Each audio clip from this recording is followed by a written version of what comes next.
Rapat pleno dipimpin ketua dan diikuti oleh seluruh anggota Komisi Pemilihan Umum Kabupaten Musi Banyuasin serta dihadiri oleh pasangan calon. KPU Musi Banyuasin melakukan sidang pleno terbuka penetapan Bupati dan Wakil Bupati Muba terpilih Pilkada 2024 terhadap pasangan nomor urut 2 Toha Rohman.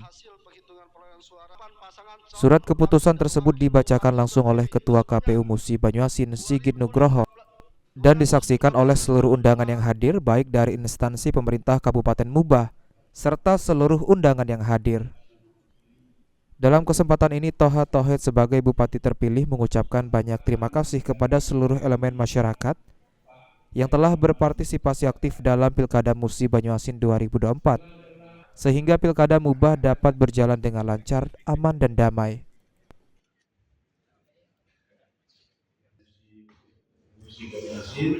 Saya ucapkan terima kasih dalam proses dari pengambilan partai maupun dalam masa kampanye.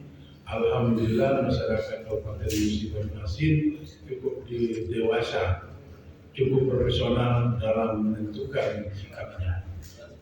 Sekali lagi kami ucapkan terima kasih kepada masyarakat Kabupaten Musi Banyuasin, berikut pemerintah daerah dan jajarannya sangat-sangat mendukung, mensupport untuk terciptanya pemilihan kepala daerah serentak terutama di Kabupaten Musi Banyuasin. Kami ucapkan terima kasih. Dalam Pilkada Muba 2024, pasangan Toha Rohman unggul 84.741 suara dari pasangan Lusianti Safarudin.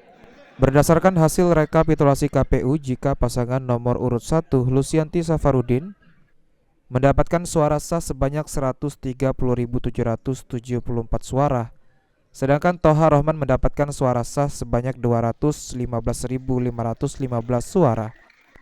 Ruzi Iskandar, PAL TV.